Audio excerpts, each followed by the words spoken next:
Enquanto a gente estava gravando esse vídeo, surgiu informação sobre o La Vega, então a gente vai falar sobre o uruguaio, mas também vamos falar sobre a lesão do Isaac, novidades que surgiram com relação à SAF, vai ter reunião sobre o assunto, vamos falar sobre o Super Mundial, tem novidades envolvendo o Super Mundial e também tem pesquisa que o Fluminense lançou com relação a sócios torcedores.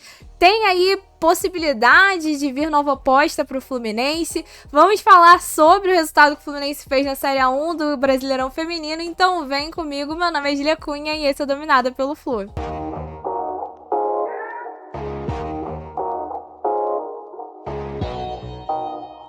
Hoje, como nós temos informações envolvendo mais de uma modalidade, a gente vai começar aqui falando sobre futebol masculino, que eu sei que é o maior interesse de vocês. Depois a gente passa para a contratação do vôlei e encerra falando sobre o resultado nesse fim de semana do Fluminense pela Série A1 do Brasileirão Feminino. Mas antes eu preciso pedir para você deixar o seu like e se inscrever aqui no canal, se você é tricolor e curte estar sempre bem informado sobre o Fluminense. Mas a notícia mais interessante desse fim de semana foi a informação que nós tivemos envolvendo o Isaac. Eu vou dizer que é interessante por dois motivos, né? Um, porque a gente de fato agora sabe o que aconteceu com o Isaac, e porque dessa vez a informação divulgada pelo Fluminense, ela não trouxe só a informação de que o Isaac teve lesão, mas trouxe também grau e previsão de retorno do Isaac, o que eu acho um bom sinal pra gente, pensando de repente em um avanço do Fluminense nesse tipo de comunicação, deixando a torcida mais clara do que de fato tem acontecido com os moleques. Mas vou ler aqui a nota do Fluminense na íntegra pra vocês verem que realmente tem todas essas informações nela. O jogador Isaac foi submetido a exames de imagem e teve constatada uma lesão de grau 2 no ligamento colateral medial do joelho direito. O atleta já iniciou o tratamento no CT Carlos Castilho e tem previsão de retorno aos treinamentos entre 6 e 8 semanas. Isaac deixou o campo com dores durante a partida contra o Internacional pelo Brasileirão Sub-20 na última quarta-feira, dia 19. O tratamento é conservador, sem necessidade de intervenção cirúrgica. Bem, essa foi a informação que o Fluminense encaminhou à assessoria de imprensa, indicando que o Isaac então volta aos treinamentos. A previsão é que volte entre 2 a 3 meses. E bem, não dá para garantir que o Fluminense vai tomar essa postura toda vez que tiver alguma questão de lesão, mas já dá alguma expectativa de que isso possa acontecer, que a gente possa ter essa comunicação mais transparente. Se nós somos pessoas que talvez questionamos bastante porque o Fluminense não deixa essas informações claras, tendo esse esclarecimento do próprio clube, acho legal porque pode mostrar que daqui pra frente a gente pode ter comunicados mais esclarecedores com relação à saúde e ao físico dos nossos atletas. Considero aí então negativo o fato de fato ter confirmado ali que o Isaac tem uma lesão, mas ao mesmo tempo positivo pelo fato de ver o Fluminense tomando essa postura diferente no caso dessa lesão especificamente do Isaac. Também surgiu informação nova envolvendo uma reunião que vai abordar o assunto SAF, isso com o Conselho Deliberativo. Vou colocar com vocês a matéria. Mas essa daqui foi a matéria publicada no GE pelo Marcelo Neves. SAF do Fluminense, diretoria convoca reunião com o conselho para atualizar tema, veja data e assuntos. Essa reunião vai acontecer em abril, tá?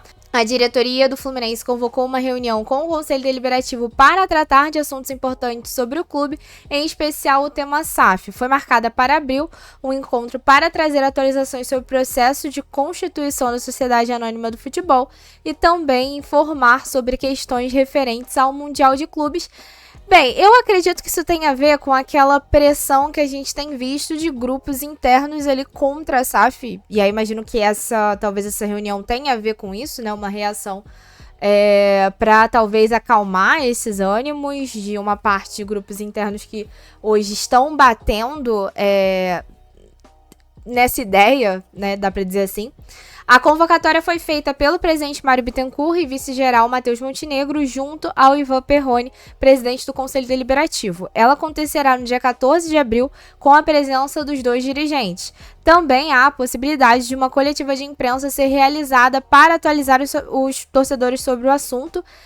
Inclusive, a gente vai ver que o Fluminense fez uma pesquisa com os sócios torcedores e eles colocam a situação da SAF como avançada nessa pesquisa, tá? Eu acho que vale esse acréscimo aqui também. Nesta reunião, também será falado sobre o Mundial de Clubes, previsto para acontecer em junho, onde o Tricolor será um dos participantes. Anteriormente, no dia 31 de março, Matheus Montenegro também fará uma explanação sobre a LFU e a venda de direitos de televisão sobre o Campeonato Brasileiro. Então tem uma reunião no dia 31 e uma reunião no dia 14, essa dia 14 pelo contexto aqui, muito mais focada na questão da SAF, tá? E aí aqui vai ter umas informações sobre SAF, mas nada que a gente já não tenha explorado por aqui. Bom, vamos aguardar para ver se surge alguma novidade de fato. Não sei se isso é só um movimento político ali dentro ou se de fato as coisas avançaram significativamente a ponto de, sei lá, a gente vê uma SAF já com votação para os próximos meses. Confesso que não sei, mas vou aproveitar então essa parte da SAF para falar sobre essa pesquisa que o Fluminense fez. Eu já respondi a pesquisa, vou colocar na tela. Essa aqui foi a pesquisa que o Fluminense criou, que pode ser realizada por qualquer tricolor, seja sócio ou não. Inclusive vai fazer essa pergunta ao longo da pesquisa, pede ali os seus dados, nome, e-mail, faixa etária e tudo mais, e pergunta se você é sócio ou não, e com base na sua resposta vão surgindo outras perguntas com relação ao plano de sócio. Há várias questões ali envolvendo valores, o que você acha dos benefícios e tudo mais. Eu queria muito que eles tivessem colocado uma questão ali envolvendo os 10% de desconto que a gente tinha e que depois virou cashback. Não teve uma pergunta especificamente sobre isso, porém, uma das situações que eu acho que casa com essa questão é porque há uma pergunta com relação à opinião dos tricolores sobre uma SAF ou um modelo de investimento que pensam para o Fluminense. E aí, nesse momento em que tem a pergunta da SAF, eu não vou conseguir mostrar aqui pra vocês, mas depois eu vou ver se eu consigo achar um print, de repente, no arquivo que eu já respondi. Mas fala sobre ser um processo que está avançado. Então, assim, entendo que essa é a maneira como a diretoria do Fluminense entende esse processo dentro do Fluminense.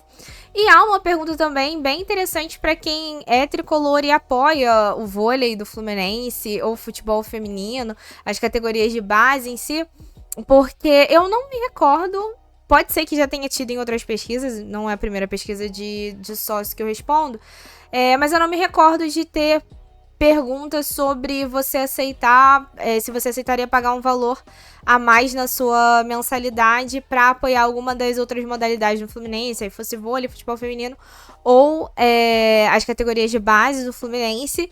Achei uma pergunta interessante, acho que quem é sócio torcedor ou quem pretende ser sócio torcedor e considera esse um movimento importante, acho que vale também deixar lá a sua opinião nesse sentido. Mas fica aí a questão. E a outra novidade que surgiu, e a gente também... Eu vou mostrar aqui, é uma matéria do UOL, mas eu vou mostrar ali o post central que resume bem a situação. O Fluminense quer montar uma espécie de fanzone. Para quem teve aqui no Rio de Janeiro, na Libertadores, a fanzone montada pela própria Libertadores, mas é que seria uma espécie de fanzone do Fluminense nos Estados Unidos para a disputa do Mundial. A ideia é que a casa do Fluminense seja na região próxima a Times Square, em Nova York, e a equipe de marketing do clube viajará especificamente para esta missão. Então, para elaborar esse plano, imagino, né, ver quais são as possibilidades de executar, pela informação aqui, eu não estarei lá. Acho interessante. Se você vai viajar, já deixa aí nos comentários. Pô, já comprei minha passagem, eu vou. Tenho amigos meus aqui de Petrópolis que vão, enfim, morro de inveja, mas não estarei lá, mas acho bacana a ideia e foi uma das notícias que surgiu nesse dia. E antes de a gente passar pro vôlei, vou colocar aqui mais uma informação. Essa foi de fato uma informação da Central Fluminense falando sobre Marcelo Pitaluga. Foi uma informação na sexta-feira que nós vimos enquanto estávamos na nossa live. Mas só para ficar aqui no nosso vídeo de atualização, Central Fluminense informa: Marcelo Pitaluga lesionou o dedo da mão e deve desfalcar o Fluminense nos próximos 2 meses. Isso aqui chegou até a apuração do GE também, aí até para completar. A lesão do Pitaluga foi semelhante com a que ele sofreu em 2020, quando quebrou o 4º metacarpo, osso da base da mão que forma o dedo anelar. Então aí mais um lesionado, mais um moleque de Xerém lesionado. Cara, enquanto eu tava gravando esse vídeo, surgiu a informação da seleção uruguaia. O Bielsa, ele relacionou os jogadores que vão para a partida contra a Bolívia, e os jogadores que ficaram de fora dessa lista de relacionados foram liberados para voltar aos seus clubes, e o Joaquim Lavega é um desses jogadores que ficou de fora da lista, então vai voltar aí antes do que seria o prazo ali do fim das eliminatórias da Copa do Mundo. Mas vamos então à possível contratação do Fluminense, via matéria, via notícia, né, através do time de guerreiros, nosso amigo Rafa Siqueira, mas vou colocar aqui quem divulgou essa informação. A informação que o Rafael Siqueira compartilhou tinha sido publicada pelo portal Vôlei e pelo portal Superliga em collab no Instagram, falando sobre a Ana Medina, que está de saída do Brasília e viria para o Fluminense. Na verdade, ela seria uma das escolhas do Guilherme Schmidt, mas não tinha ali claro se de fato seria uma contratação. Mas o Rafael já tinha escutado esse assunto, então não é algo estranho, digamos assim. E aí agora o portal da Superliga no Twitter deu uma atualização sobre o caso, deixando a situação mais clara. Para vocês verem aqui atualizações. Segundo a jornalista Lívia De Lunardo, Ana Medina fechou com o Fluminense para a temporada 25-26, então colocando ali de que já estaria tudo certo, né, que a jogadora já teria fechado para ser mais uma oposta de opção para o Guilherme Schmidt. Eu não tenho as credenciais necessárias para falar da atleta, então se você quiser saber mais, passa lá no canal Time de Guerreiros do Rafael Siqueira. O último vídeo que o Rafael postou é justamente falando sobre a Ana. E agora vamos falar sobre o futebol feminino, que estreou nesse domingo com vitória sobre o 3B lá na Arena Amazônia. Foi um jogo que a princípio não tinha uma transmissão oficial com imagens, eu cheguei a falar isso com vocês ao longo da semana, mas acabou que o Instituto 3B transmitiu ali com imagens, uma transmissão que teve ali alguns problemas. O próprio jogo, assim, teve um problema da chuva, isso complicou demais a vida das atletas ali, mas o Fluminense conseguiu sair ali com a vitória, com 1-0, conquistado com o gol da Raquel no segundo tempo. E agora volta a campo pelo Brasileirão Feminino na quarta-feira, às 9h30 da noite.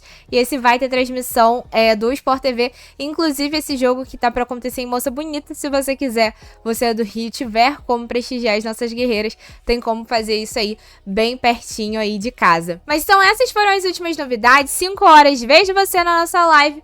Beijo no coração, saudações tricolores e até mais tarde.